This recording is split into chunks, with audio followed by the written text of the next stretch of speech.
Hello, welcome to the Squarebase Show with your host, Robert Val. Today we're going to be talking about the amazing upcoming event in Canada.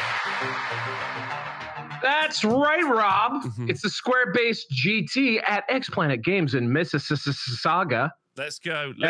X to the planet. X Planet Games. Very fun. So you're going to be running, and hello everyone who's watching this. Please do leave comments, like and subscribe. But if you are excited about this video, you should be. I haven't told you what's in it yet. In this video, we are going to be blowing the cobwebs out from X Planet Games. I'm assuming between Squarebase GTs, it's a dusty, haunted mansion. Yeah, haunted by the ghost of Lionel, just lurking around in various cabinets filled with dusty miniatures. Not at all. He's got a really nice local community, and it's wonderful that he's invited me in. I invited myself. I said, you can have all the tickets and monies, just let me run everything. And he sort of agreed to that. So that's nice. The reason we think this would make a really great video is a lot of questions that we get asked in the YouTube comments or on Discord on our Patreon is, I want to run events, I don't really know where to get started. Obviously, as the person who runs the most GTs in the world, me, for the world, or who has so far, obviously competition is chasing me. But I got too much of a head start, I think. I went too fast, too early, as they say. That's the name of the movie, right? Too Fast, Too Early?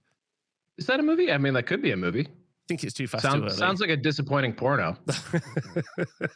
Either way, we decided what we would do. Val's going to be running an event, so we talked some little elements through. We talked through some elements of his pack, talk about the missions, and talk about a couple of the lists that we're going to see. But also, if this is a great opportunity for loads of people, if you are watching this, you think we didn't quite cover your questions, then in the comments below, do ask the questions. But I was thinking about running a GT. What can I do? What can I think about? Obviously, there's stuff that maybe we're so deep into, we wouldn't even think that that's a beginner question, right? Obviously, finding a venue is a good spot. That works. And Val, obviously, you just talked about your relationship with Lionel. He's taking all the casholas. You're running the event. I'm a terrible businessman. Yeah, sometimes he is. Yeah, you or him. Me. Yeah. Terrible at this business. Yeah. How about I get no money? Huh? You bargain from a position of strength, I think. That's true. That's true. And then also something to bear in mind that this is a GT happening on Easter weekend, strictly because my wife and family are away in Florida.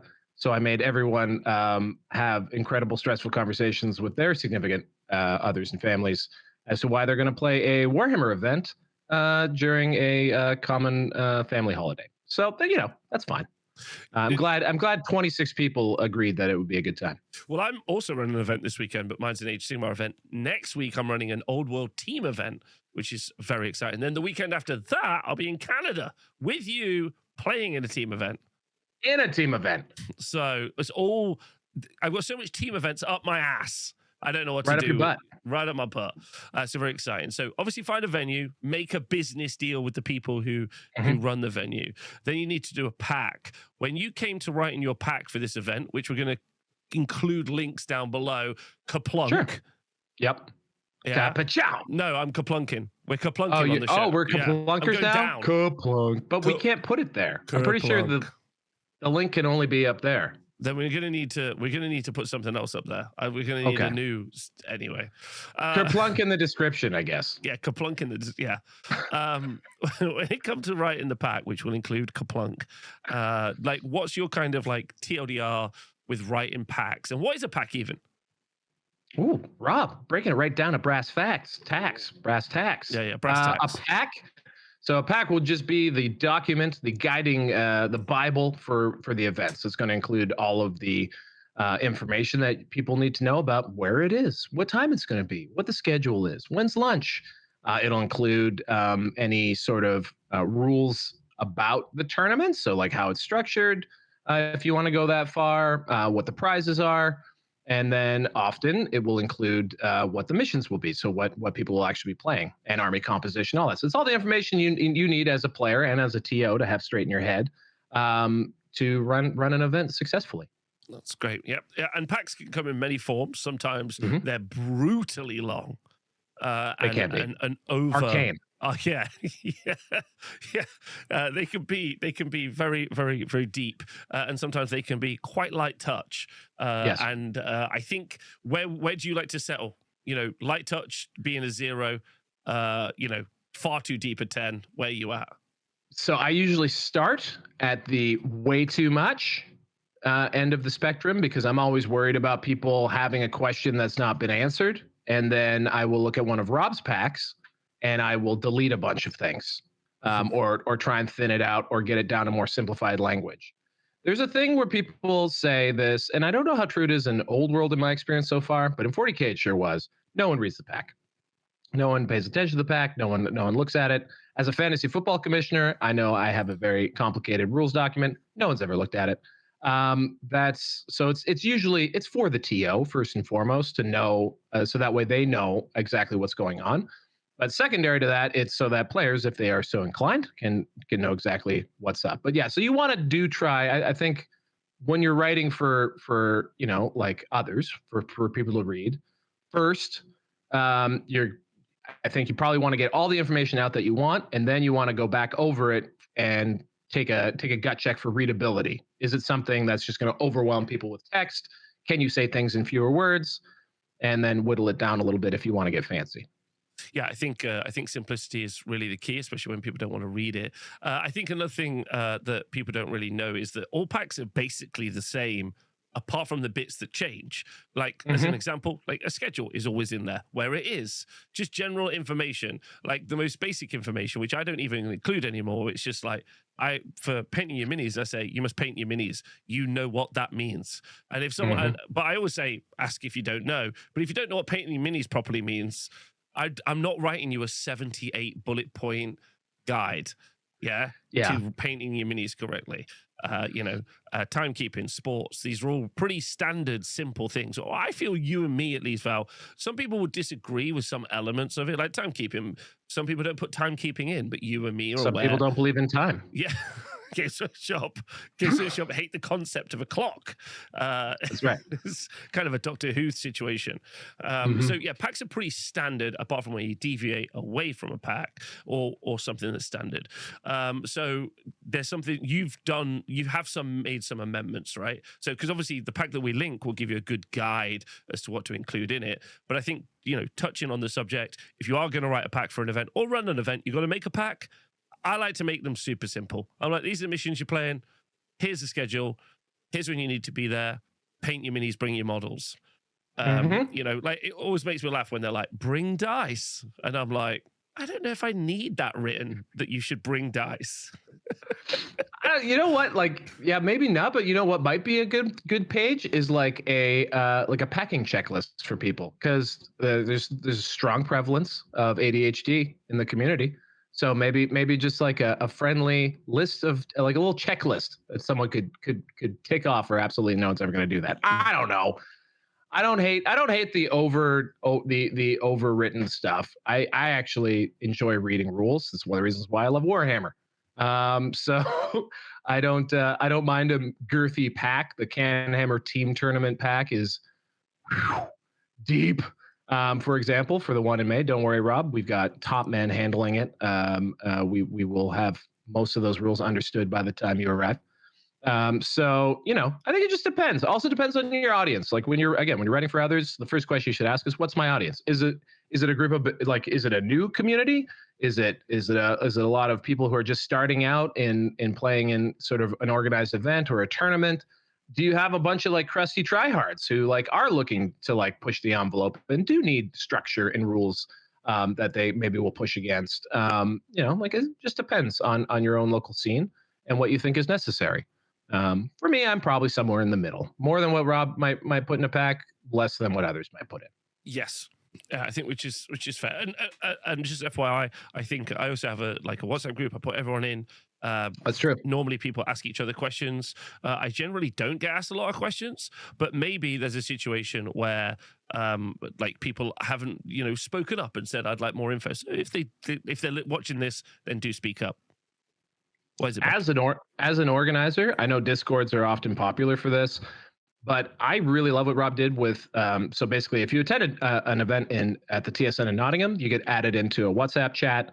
And then the people who have attended even once are then part of that community, and they keep talking. And like, there's just like there's always stuff going on in that chat. I've copied that when we did Square-Based Open Toronto.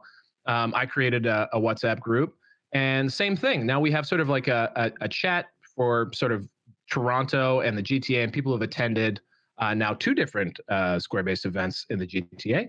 And that sort of, it lives on. So I think as far as an organizational tool is concerned, having everyone together in a place where they can, like you say, coalesce, ask questions, ping Rob if need be, or ask each other, it's really great. And it also does that really important thing for having successful events, which is building community, right? It gets people together and talking and discussing, and that's really what it's all about. The point of the Square-based show. That's what me and Val believe in the most. It's going out to events, playing in your local communities, building your local communities as well. Listen, the survivability of the old world is something we're both super excited about, but survivability isn't even the right word, because I think that's the thing. Like that's a poverty mindset. Not to be too podcast bro about it, but we need to flip. Okay, we need to stop asking ourselves, how do we make it so old world survives? Instead, how do we make it so old world thrives? It's the same goal. It's the same plan, right? But it is very different mental mindscape. And I think building communities and grassroots organization is one of the things me and Val believe in a lot. And building those little communities is super helpful. Okay, so when we're building the packs, you've done that, you've created your little group, but for this particular event, getting into, so if you are a noob trying to listen to this, we're going to quickly move over a little bit to something a little bit more crunchy, but you have made some amendments generally to the pack, specifically how victory points and scoring works, right? That's right. So away from the standard game. Yes. So this is my first branching out from what I would say like our vanilla plus style missions. So I think you run what missions do you run at your events? Right now, what do you use? Shout out to everyone who's attended my events who, I don't know if they're sick of this. If we've not done the rivers, it's just straight standard open battle. Then we do either command and control, or we do border war. And then we do open battle, and then we do either command and control or border war, and then we do open battle. So it's open battle 3 times. Yeah, okay. Okay, and it's super simple, and it's really popular because I don't mess around with making people's lives more complicated, as you and me saw, and as we touched on with our Adepticon video, where the missions just made it so someone just had a terrible game. My biggest fear, I lay awake at night, I get anxiety before the event, thinking people are going to have a bad time because something I did has impacted them. Yes, and like for yes, absolutely. I think that's one thing. So missions are a tough needle to thread. I think from that perspective, because now people have been grinding away for over a year, and there's just a lot of meat on the bone of just lining 2 old world armies up against one another and beating each other up. I think there's lots of play there, and clearly people are still attending your events, having a good time. I think most events probably do fall into the category of playing the missions out of the rule book. Where with my criticism of the Adepticon thing came from was they picked, you'll note, Rob isn't using every mission from the rule book, because some of those missions just have some wacky random effects in them that aren't really good for guaranteeing a fun game or a fun competitive game where both players have an equal opportunity to win, right? In theory anyway, right? So that kind of sucks. So if you are adding some intrigue with your mission sets, nothing wrong with a wacky fun mission set that's got like things that happen in the course of a scenario, power-ups or special abilities or whatever, but that should be something that your players know they're getting into. Rob, you run the Rivers event. That's a very different approach to the game. It's got some like pretty impactful elements with that big old river. But people know that and they're into it, and it's good to go. So if you are doing those types of things, it's good if your players know about them, so that way they can be at least mentally prepared for maybe a different style of event. That's one thing. So let's take a look at them. One thing I want to shout out is that if you like this format, because this is the format that I will be running with, probably with as I learn and as it's actually battle tested. This format will be used for SBOT 3, which is coming up. But most importantly, this will be also run at the San Diego Classic, May 17th through 18th. with our partners at the Green Banner Event Co. And the San Diego Classic, again, May 17th through 18th, is going to be a very similar event to the one that you're going to hear about today that I'm running here. So it's going to be it's going to be a tighter group, I think up to 32 players, and should be a really, really good time. Those guys are super excited to add Old World as part of their repertoire of events. So they're big 40K guys, but they all love the Old World. So they're adding not holding that events against them, right? We're not holding that again. Well, they all seem to be rather. They seem that like they would rather play Old World. So yeah, if you are in Southern California or even adjacent to Southern California, check that out. Still a month to go, and you get to play an event that's going to look a lot like this. So first and foremost, obviously, just from like a army composition perspective, there were a couple tweaks from what Rob and I normally do. On the army composition side, I've adopted something that GW has done with their rule of 3, which is to say that it's 0 to 6 for core, 0 to 3 for characters, rare, and special, unless otherwise restricted by the army list. So what that means is you can bring more cannons. It means you could probably, you can bring more cannons. There's other examples that things that are like 0 to 2 per 1,000. Now you're able to bring more of. I always thought logically that it's a bit silly that, sometimes things were less restricted than sort of the default, but it seems to be a popular way to do it, and it loosens up a little bit, I think, the main army list restriction. So that's one big thing that changed in army comp. In fact, the only thing that I changed in the army composition for this series of events. And then the next thing is the actual mission set. So we're when looking at the sort of rulebook missions for SBOT and for the Square Base Open Toronto, I would call it like vanilla plus. So they were rulebook missions, and they had been tweaked by my friends at Canhammer for their event. I really liked them. They were just some basic quality of life changes to the core rulebook missions that made them all play a bit more. So there's a little bit more variety, but they were still your basic, kill point missions, victory point condition missions. When coming into basically this year's series of events for me, I wanted to bring in maybe not only just with Renegades, which is obviously allowed in the events that I run, but also I wanted to maybe add a mission set that adds some, I guess, secondary win, like a different way to win than just kill everything. Kill everything, still probably the best way to win, by the way. I think it's always going to be. But so I went out looking for ways to structure missions. And of course, I think something that I always think is really good to do, and this is a really, I think, valuable lesson for any TO, is that you might love the smell of your own farts. You might think you have the best ideas, but there's also a lot of really good ideas that already exist out there. And so just going out, looking around and stealing the best ideas, or in the future getting just straight downloads from us, where we downloads from us. Downloads from us is going to work really well. That's going to work very well. You'll have a set it and forget it format. Anyway, and so I thought, well, who really likes tournaments and Warhammer Fantasy battles? And the Ninth Age was what I came up with, and I went and looked at how the Ninth Age structured their missions. And what I really loved about it, and we'll get to how things are scored in a second, was basically it's still a kill point game. It's primarily a kill point game. Most of the points that you can score in a given mission are from killing the other guy. So that's number one. But they added a secondary element that provided a different way to maybe win, right? And I think that is kind of cool. Maybe changes a little bit list construction. So let's get into that. The other thing on victory points and scoring units here, victory points, I just went and did this because I think it's necessary, and I think it will have a mitigating effect on monsters, especially the big mean ridden ones. Right now, if you kill 99% of a 600 point Chaos Lord on Dragon, I believe you get no points for him. I don't even think you get the 25% for him. No. And the same thing goes for any like really hard to kill monsters. So we've changed, I've changed Dead or Fled in this pack so that if you reduce a ridden monster or a monster below 50% of its starting wounds by the end of the battle, you get 50% of their points cost, rounding up. And I applied that also to the Green Knight. So if the Green Knight, you kill them and they still come back, you get half of their points cost. That used to be 25% in a previous thing. I think neither of those things are particularly controversial, and I think add a little bit of a mitigating. They mitigate a little bit some of the more tilting elements of the meta. You still got to deal with the dragon. You still got to deal with the Green Knight, but at least you don't get nothing for your efforts, which is kind of what I was going for.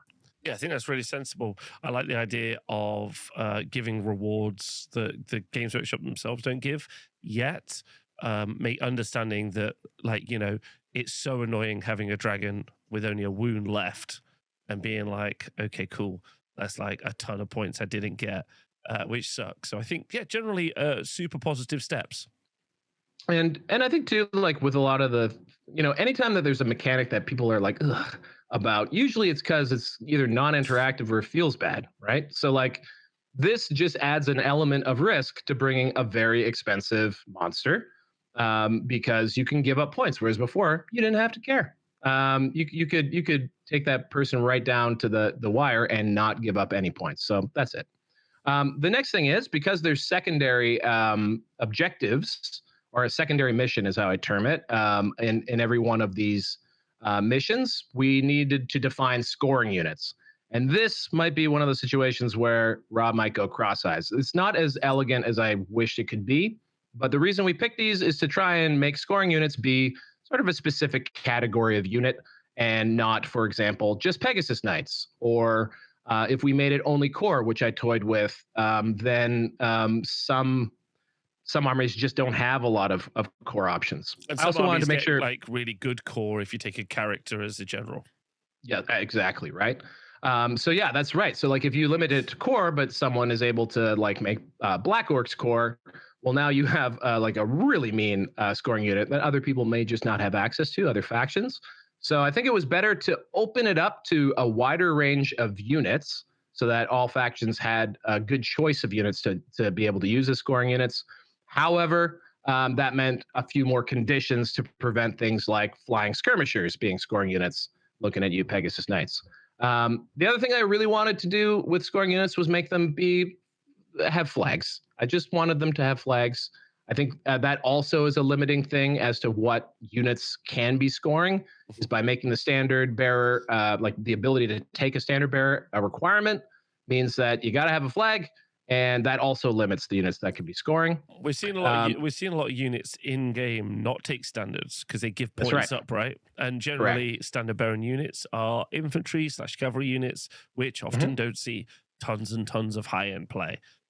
So, like, you know, it's a nice way of like saying, "Hey, a standard bearer is really important. It's a key feature." Yeah, and it's also like kind of a key vibe of Old World, or flags and things. So it's nice for them to, I think we've talked about this before on the show. Certainly you have, that there's a lot of units that are cool. Maybe they got neat rules and stuff, but they don't really have a job. So here we go. We're giving a whole like list of units a really important job, which is scoring the secondary mission. So to just go over it, it's got to be an infantry or cavalry unit, can be special, rare, core, whatever. Has to have a standard barrier, unit strength of 5 or more, needs to be in open order, close order, or lance formation. So you can be a skirmisher, but you need to be reformed to one of those formations to be able to score.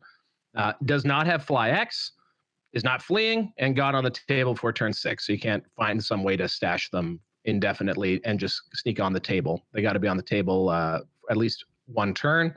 And then one thing that's kind of cool too is that a lot of those things can change whether a unit has or loses scoring depending on what's going on in the game. So if you reduce a unit below 5 unit strength, they lose the ability to score. If you snipe out the standard bearer with the Hochland long rifle, which I think you can do, then they lose scoring. So that it creates a little bit of play.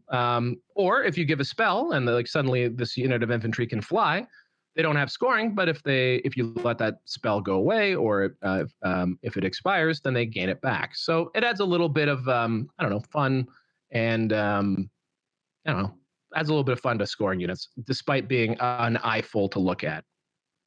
Yeah, I think that's nice simple solution, I'd say.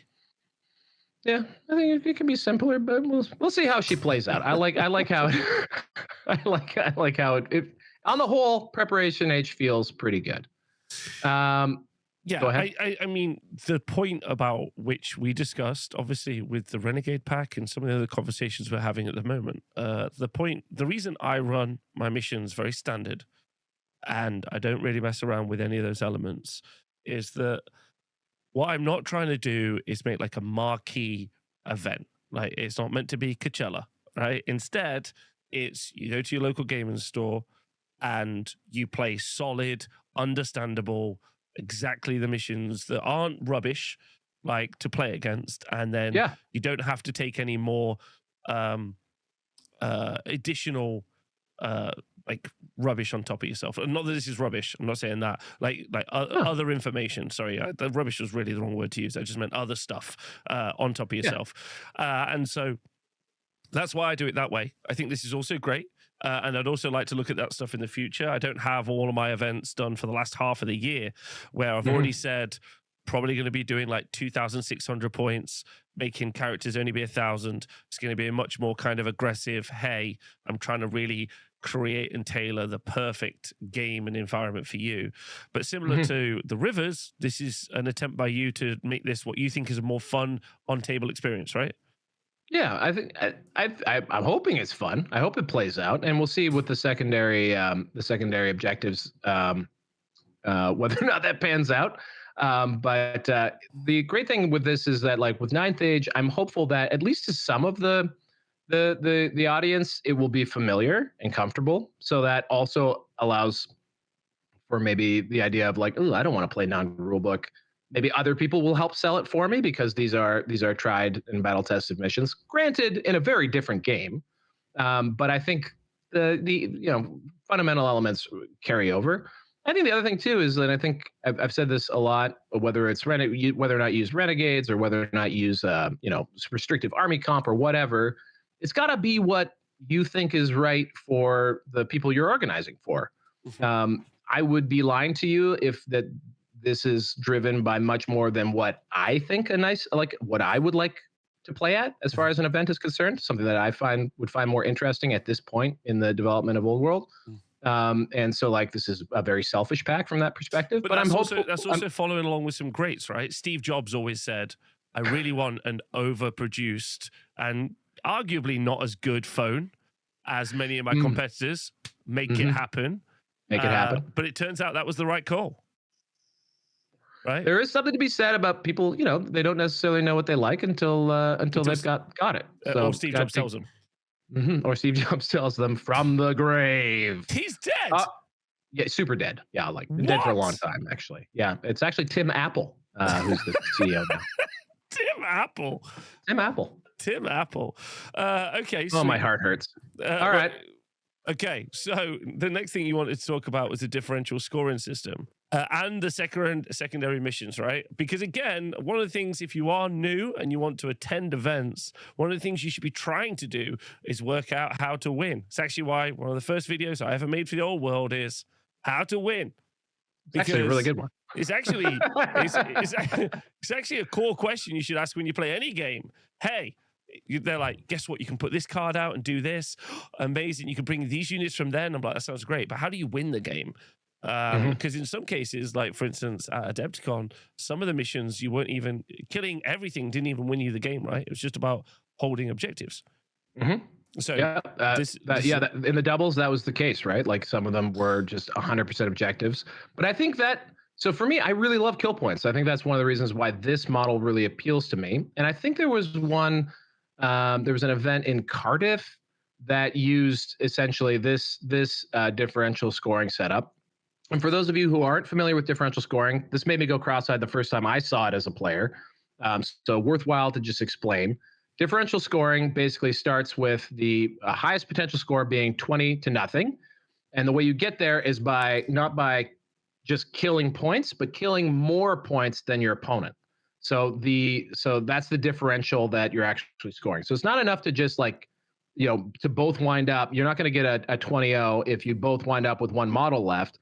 It's more like if you decisively beat your opponent is how you get a higher score in a differential scoring thing, and that's a very common way of scoring for Old World and also in 40K. I don't know if AOS uses it much, but I do like the differential system for kill points specifically. And what makes this interesting is that instead of it being all 20 points available for the differential between how much more you killed of your opponent's army, there's 3 swing points. So if you scroll down just a tiny little bit on this, the secondary mission, whether or not you win it, means that you either add 3 points to your, if you win it, you add 3 points to your score. And if you lose, you subtract 3 points from your score. So that creates a 6-point swing based on the secondary objective.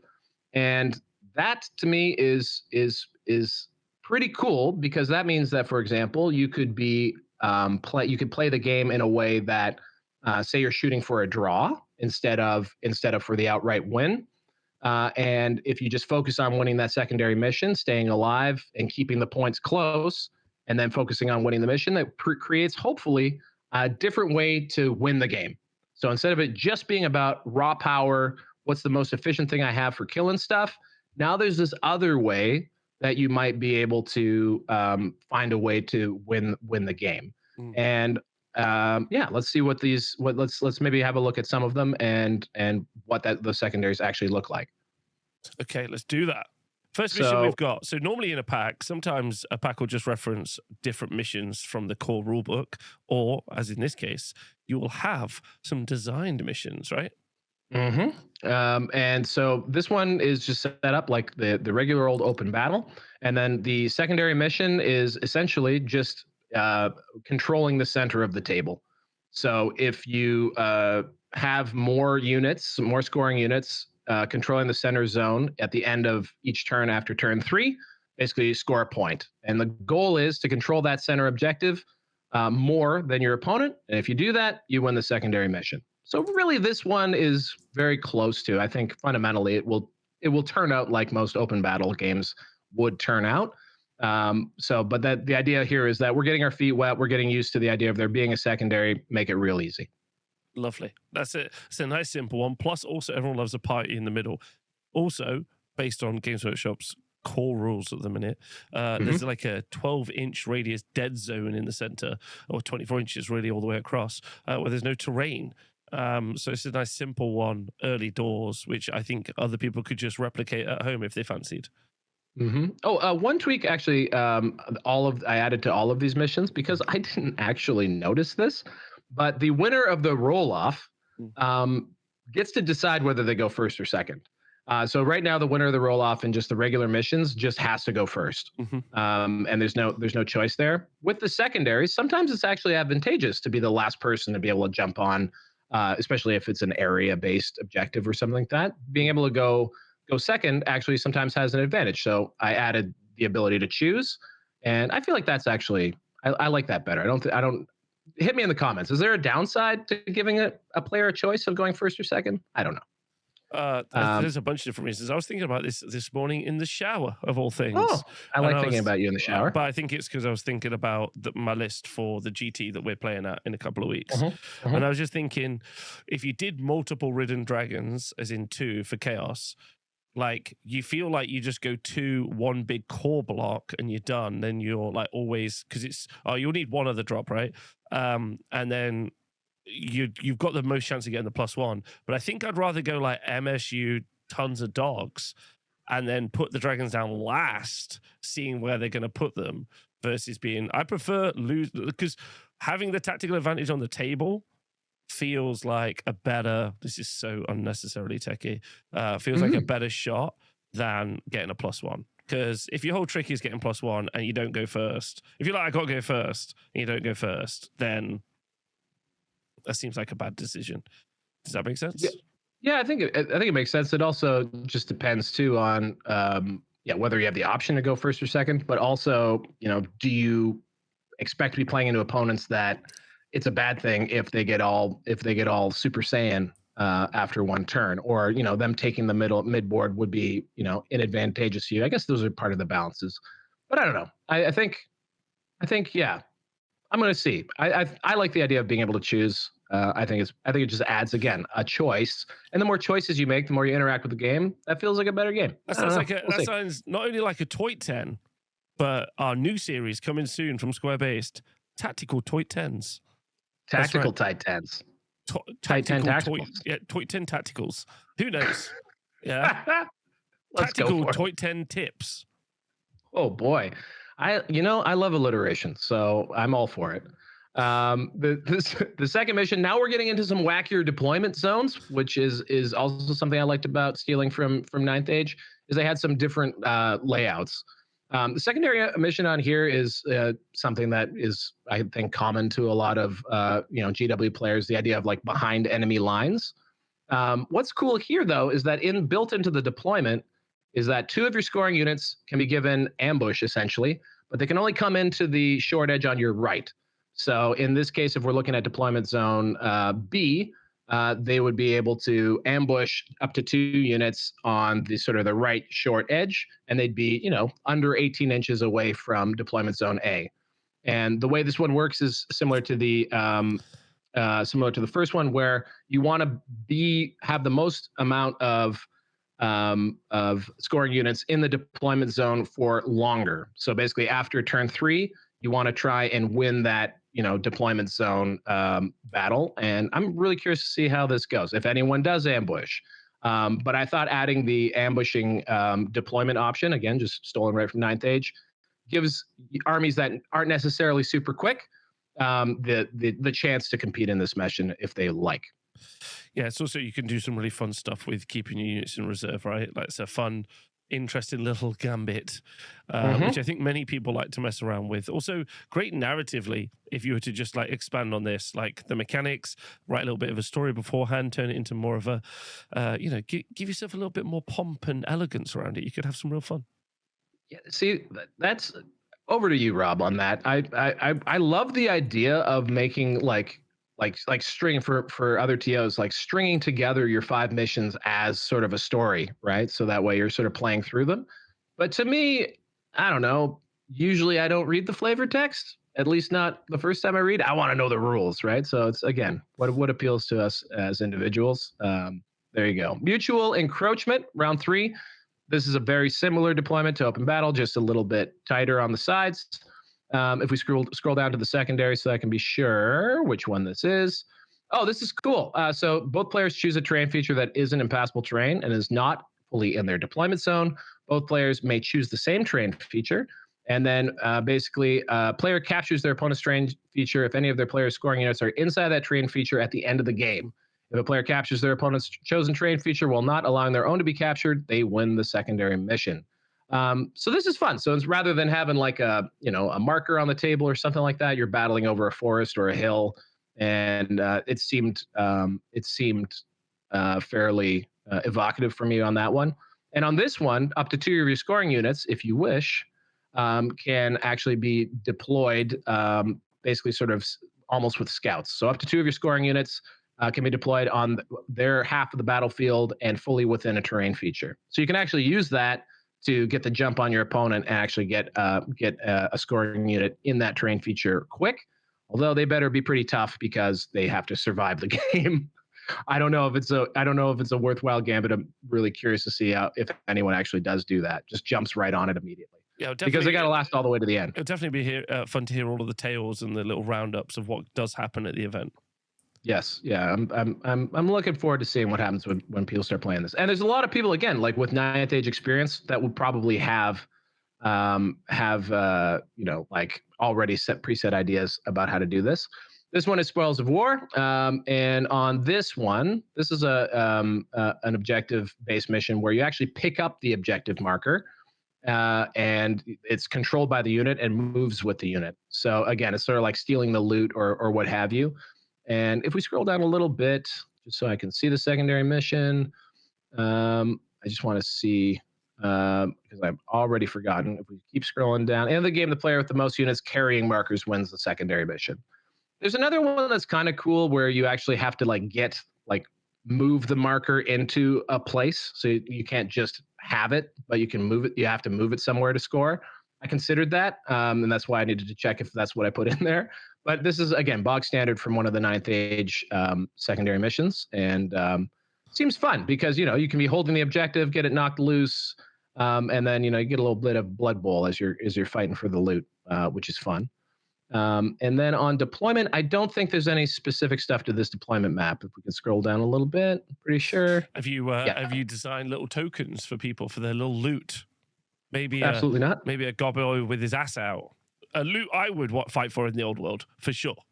A gobbo with his butt hanging out. I like it. I think so.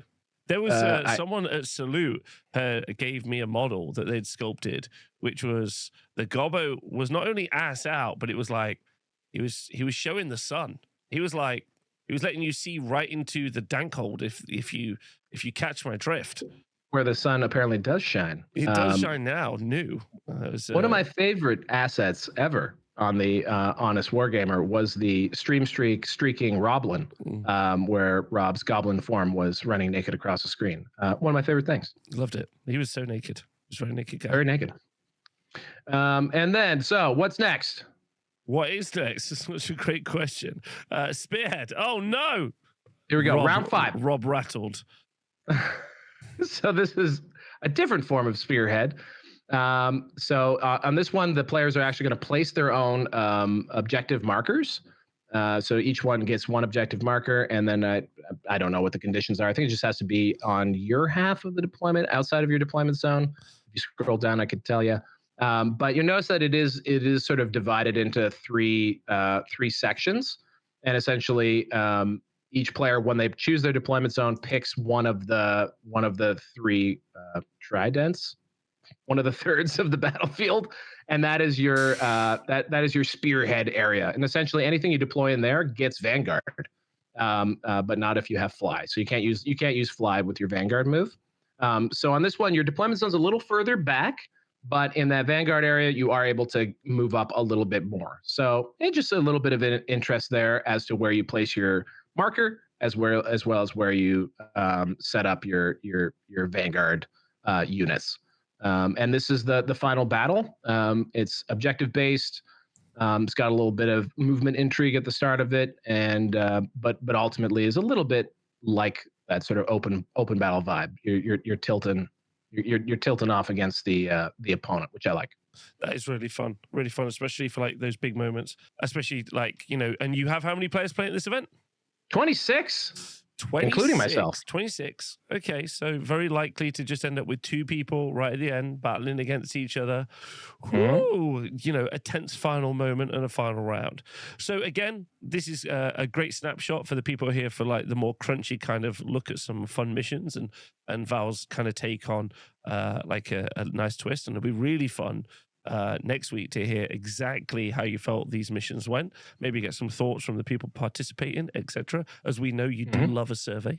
It's one of your favorite things. I do love a good survey, and I think also I'm hopeful too that although yes, there's some extra crunch, there's extra complexity. If you just turned up to the event, didn't read the pack, and didn't know, you're still in it. Like you're still able to just play these. If you didn't have a single scoring unit, you can still win all your games 17-0. And potentially win the whole tournament because for the best general we do win loss. So it's not something hopeful. It's hopefully something that if you tune for it, I think it maybe gives you an advantage for sure. But if you didn't, you just showed up with your box standard army and you didn't bring a single standard bearer, I don't think it necessarily puts you out of contention at all. So yeah, I think I'm hopeful that this is well received. We'll see. Let us know in the comments. Would these be missions you'd be interested in? Do they seem fun? Are they needlessly complicated?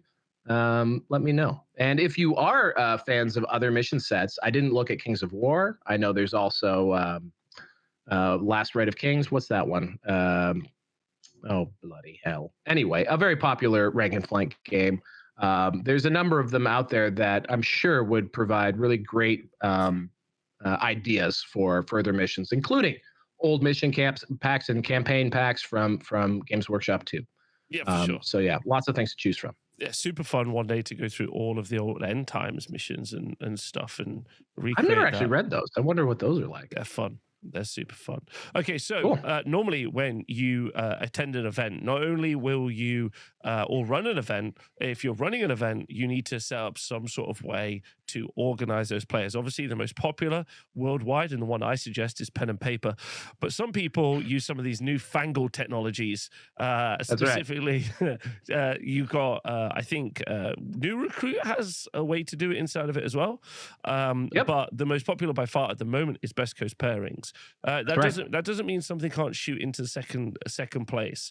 And we do have the link. So there will be the link for Best Coast Pairings down below, and a link to the event. But you'll need some sort of way to organize those players, to do the pairings, to let them submit lists, those other things. Do you have any kind of big shout outs for the different pairing systems at the moment? Yeah, in person, for in-person events, I still gravitate towards Best Coast Pairings because it tends to be, certainly over here, the most used by far. And so that's, again, one less friction point for a player to like be confronted by and either need help or give up. So if they're used to it, I haven't rocked the boat. For the online events, I do use New Recruit just because it works really well with Warhol. It's integrated there. It has list creation as well as event setup. So like that's fantastic on both sides. I might have some privilege, obviously, when I'm running events, that I have gotten excellent service from both sides whenever I've needed a tweak or some help. One thing with Best Coast Pairings that it maybe traditionally hasn't done so well, or at least doesn't seem to have done well, is overall rankings. And both Rob and I like to give our top best prize to the overall winner. I like to weight my sports, paint, and battle about 50, 25, 25. That's how we do it. So it's your battle point score, not your wins and losses, but your battle point score weighted against how many people voted you for their favorite opponent and how many people voted for you for their favorite army. And that gets that spits out a nice weighted score. Talking with old Paul McKelvey over at Best Coast Pairings, I was like, I'd love to be able to not have to do this in a spreadsheet. And it's a real pain in my butt. And he's like, you can absolutely do that in Best Coast Pairings. I'm like, are you sure about that, Paul? And it turned out there was a feature that they had built and designed, never turned it on. Oh. So I will be a guinea pig test case for this at the X Planet GT, but I'm really hopeful that we'll be able to run all the sports scores and paint right through the app. The players will be able to enter in their own stuff nice and privately, and then not have to use a spreadsheet to do the weightings and all that kind of stuff. I'm hoping for a very seamless experience. So I'm excited about that. Okay, well, so we do have now a bunch of those lists that we're going to look through, and we've picked 4 that are our favorites, right? So first up is Adam Slutsky. The Schmuck, Adam Slutsky. Yeah. To take us through what he's running. Now, you will also be using your Renegade lists, or people are allowed to use their Renegade lists at this event. Have you seen slightly more? We only saw you like kind of put that out a couple of weeks ago, so still pretty early day on a month ago. Still pretty early days for people to be able to like build the perfect list using that system, right? And using that information. Yeah, I think so. I think though that people who really wanted to run those armies were pretty thrilled to be able to write different lists all of a sudden. So there has been some good uptake. I think we got 2 demons. Basically, we have all of the Renegade in a 26 player event. We have every Renegade factions except for Dark Elves. There was a Dark Elf player who was going to come, but they weren't able to make it because of Easter. So we don't have quite everybody, but it was cool to see so many different Renegade factions. And also interesting to see how much advantage various people are taking of sort of new things available to them versus just running what they often run. I know the Skaven lists, because I wanted to sort of highlight any of the interesting Renegade ones. The Skaven lists feel very similar, actually, like lots of clan rats and things that they were obliged to take before.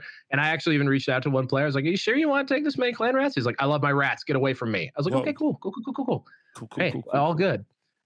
So yeah, and then disappointingly, someone who was originally going to bring 2 plague furnaces and a lot of plague monks, and it was going to be sick, at the last second switched to Tomb Kings, which is a big old bummer as far as I'm concerned. Super lame. So with that all said, if you don't know who Schmuck is slash Adam Seletsky, that was really delayed. I don't know what happened to my Go XLR, and I was actually trying to go for this sound effect. Not even that one. Good times. I really suck at that sometimes. Anyway, Adam, your sound effects are so. I've been to a carnival in the 90s. That's right, absolutely. Although carnival sounds. Yeah, let's go. Now, yeah, okay, all right. Step right up. So Schmuck, you might know him from the Square-based Patreon Discord. You might know him from SBot 2. He was the winner, as well as the Square-based Open Toronto, the winner. I think he hails from somewhere in Western New York. He's a Yankee. He's coming across coming up to do battle, and he has run, I would say, a list that has not been identical the whole time, but has been very internally consistent. This one does have a few wrinkles that I haven't seen him using before, which is cool. However, it starts with a Demon Prince with Mark of Nurgle, Wizard level 4, Demonology, Light Armor, Ogre Blade, Armor of Meteoric Iron, and 3 Favors of the Guards, and an extra arm. So that's pretty cool. Although I think that is a big difference. He doesn't have a dragon. I think normally he would have a big bully dragon. The next one is a Sorcerer Lord on a Chaos Steed with Mark of Tzeentch, Wizard level 4, Battle Magic, Spell Familiar, Infernal Puppet, Favor of the Gods, Ruby Ring of Ruin. Can't go wrong with Infernal Puppet and Ruby Ring of Ruin, Mark of Tzeentch, and on that Chaos Steed, they're going to go into a unit of 10 Marauder Horsemen with the Mark of Tzeentch. Gives him a lot of mobility there and awesomeness. Some of the great core options available in Warriors of Chaos, of course, are the Forsaken, and Forsaken by Slaanesh is the mark that's been chosen for those guys, and that's particularly good because it gives them Swift Stride, if I'm not mistaken, which makes them pretty quick, Rob. And then this is one that I know Adam really believes in, is 6 chosen Chaos Knights with Drilled, Lance, Mark of Chaos Undivided, Full Plate Armor, a Champion, Standard Bearer, Musician, and then he wraps it all up with a Warp Fire Dragon. So good, those Warp Fire Dragons. Very techy, but very good. Super techy. And I would say that this list is probably, in his hands, quite techy. Because this is, again, an experienced player, knows his army inside and out. These are all going to be very, very, very carefully chosen choices. And one thing I am noticing is, I guess, 2 scoring units. The Marauder Horsemen and the Chaos Knights can score for him, and that's probably all you need. Demon Prince is also super fun as well. He's got but he's also, and he's not a large target. So that's pretty nice because that means you can kind of hide, run around, do some fun stuff with it. I find him to be one of the biggest failures in all of Warhammer. But the Demon Prince? Yeah, I just can't stop using him. But in every situation, people are like, what's best about the Demon Prince is it's not scary. That's what's best about it. But everyone treats it as if it's costed like a dragon. And it has a same kind of emotional response as a dragon, only it's about 10% as good. So it's like a nice kind of like psychological warfare piece. People are like, oh my God, that's about to charge all my war machines. I'm like, hey, if he misses, he might just crumble to death. You don't even know. Okay? I've had him die to a musician.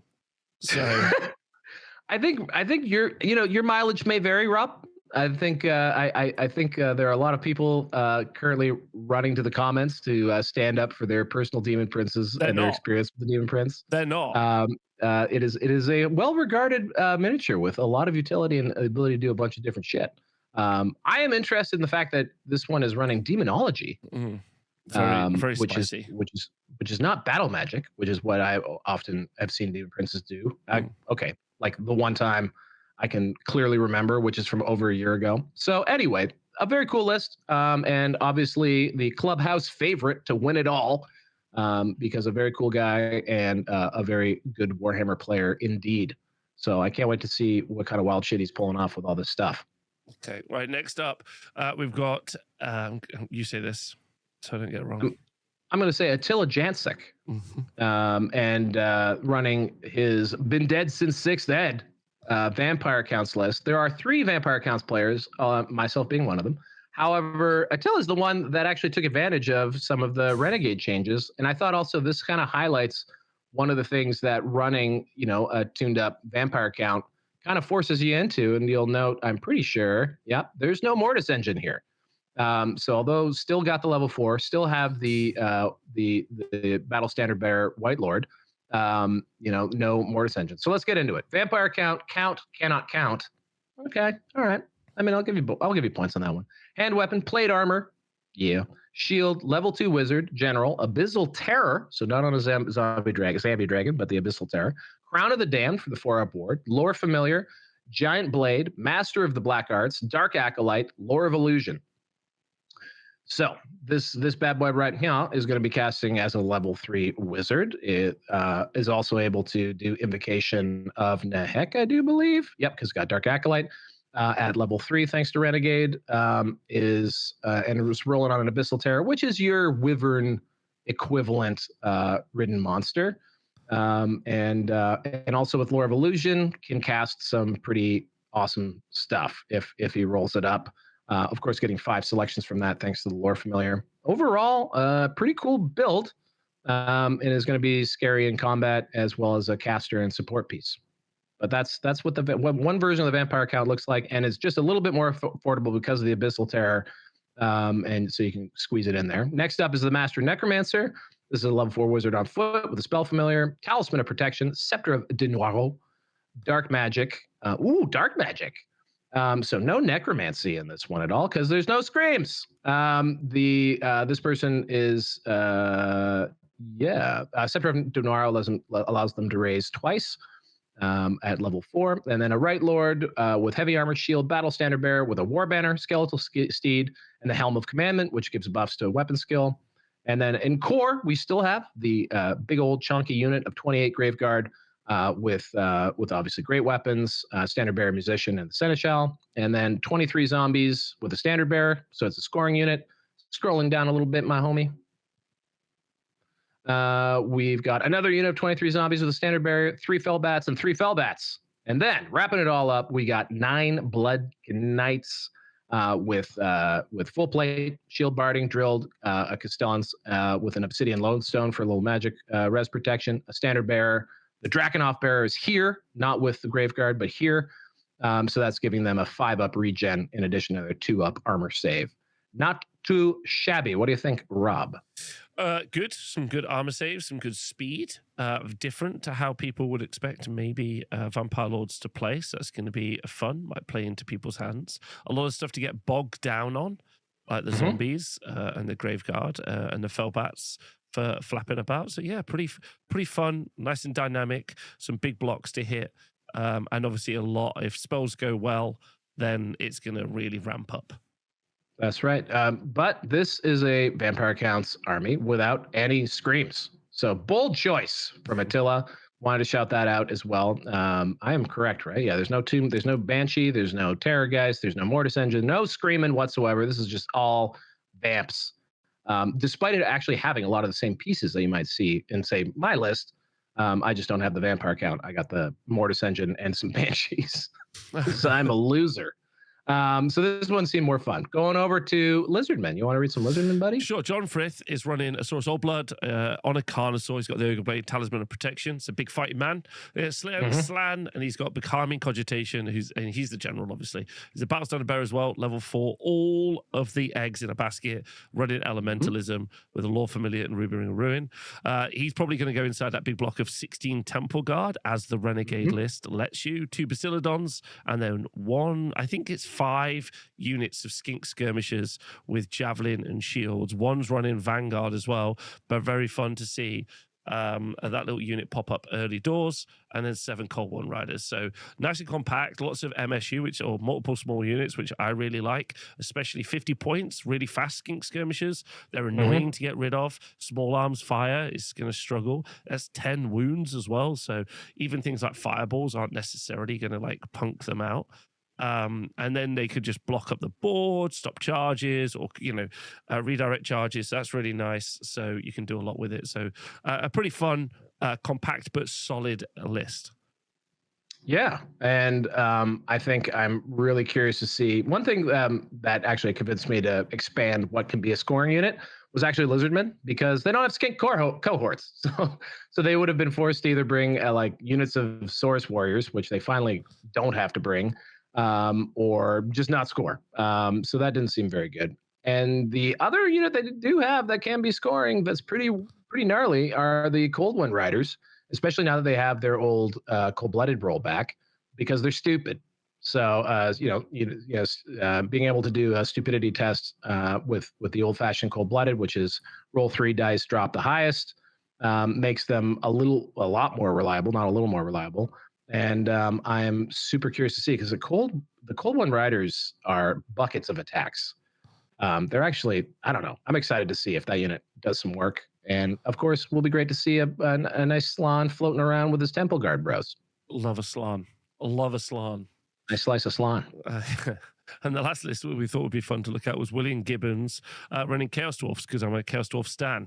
Again, he's using that Renegade list. It's 11 drops. He's got the Sorcerer Prophet, who's level 4 on the Bale Taurus with the armor of Meteoric Iron, Talisman Protection, and Demonology. So just going for as much protection as you can get on the Sorcerer Prophet as possible. Nice and fast, like not super punchy, but adding to survivability, I think is sensible. Hobgoblin Khan on a Giant Wolf with a short bow. Another Hobgoblin Khan on a Giant Wolf with a Ruby Ring of Ruin. Very cheap little units to run around with. 61 points, quite impactful. And if you go watch Chaos Dwarf review I did say that, like, they're nice, they're cheap, they're real mobile, so you can do a lot with it. Then 2 units of Infernal Guard with Hellshot Blunderbusses. Very, very punchy if they can get in and do the work, which I think is the reason you see a lot of multiple small units here. 2 units of 10 Hobgoblin Cutthroats, which are only 30 points. With 30 points. Wow. So cheap. Okay. Then 2 units of 3 Bull Centaur Renders with great weapons and light armor. Then 2 Deathstreaker Rockets, a unit of Kadai Fireborn, 2 units of Hobgoblin Wolf Riders in here as well. So that's nice to see. I like the Deathstreakers. I think for 120 points, they're the best opportunity cost, maybe piece of War Machine in the game.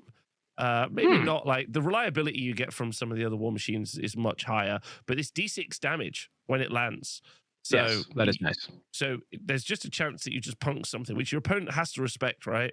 So I think he's going to block up the board, try and get the blunderbusses to do some shooting. If he does lose them, he's only losing 220 points.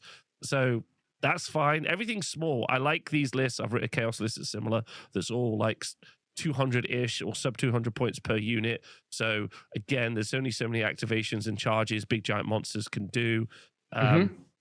So they might not be able to even make their points back depending on the situation. While you go clean up some other points, it's quite a fun little trick. Or maybe William is just like, I'm just putting everything on the board that I like. Who knows? Could be. I know he loves those Kadai Fireborn. Was one of the many Chaos Dwarf players to beg for a 3-up invuln against Flaming. So go nuts, dear William. I hope the Kadai do something for you. Also with that extra wound, pretty nice. This list, maybe not the meta monster that maybe some people have theory crafted up. So like it just seems like a cool list. I like the look of this list, and definitely seems to also geared for playing the mission. So we'll see. Did he overcook? Did he go a little bit too hard towards playing the mission? I don't know. But MSU always seems like a decent idea when you're trying to grapple for objectives. For sure. So obviously Val will bring you the hot info about how the event went next week. But just to kind of wrap this conversation up, tie a bow in it. We did a bunch, as a tournament organizer, is there any other tips? My number one tip is pens. You cannot have enough pens. Cannot have enough pens. Another real simple thing is to have spare templates. And to have spare bases. It's crazy how many people are like, I want to get this charge off and it doesn't quite work. And I'm like, well, let's not move your models around. Let me just pick up the base and let's just simulate it together. That seems like a much easier thing.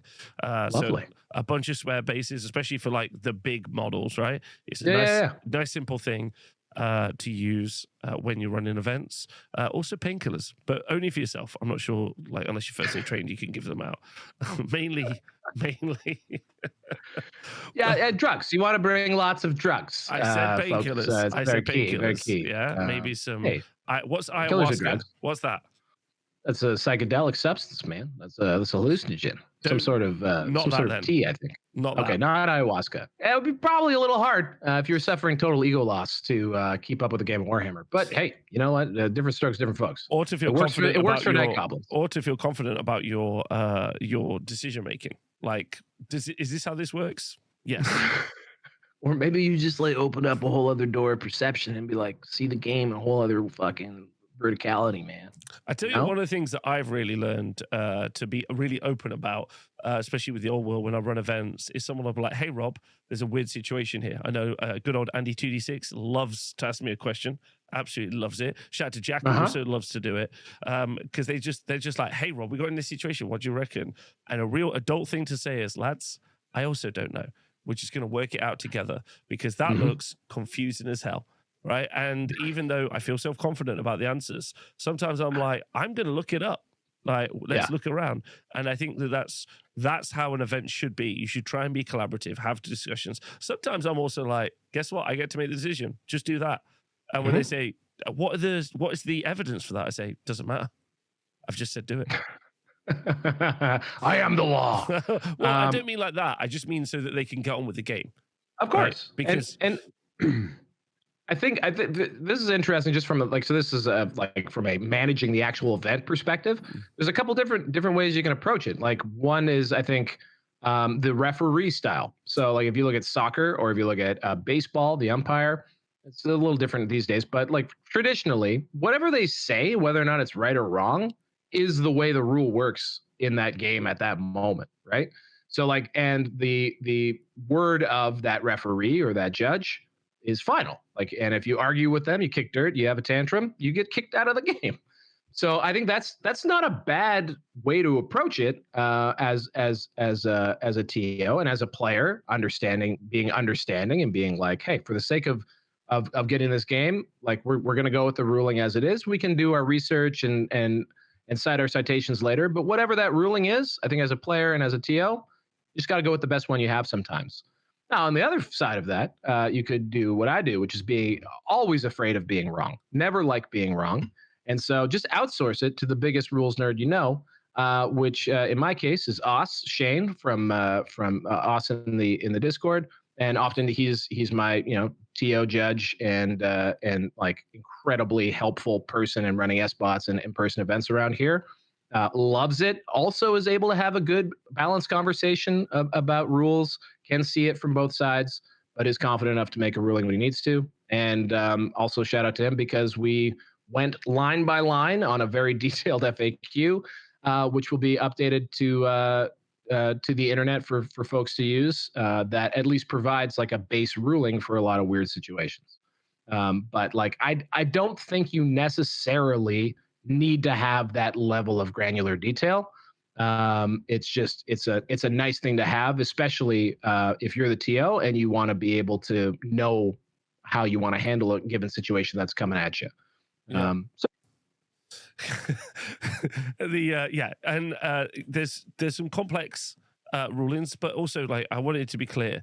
It's what I was trying to say was it's really, really okay as a tournament organizer to not feel the pressure to know everything.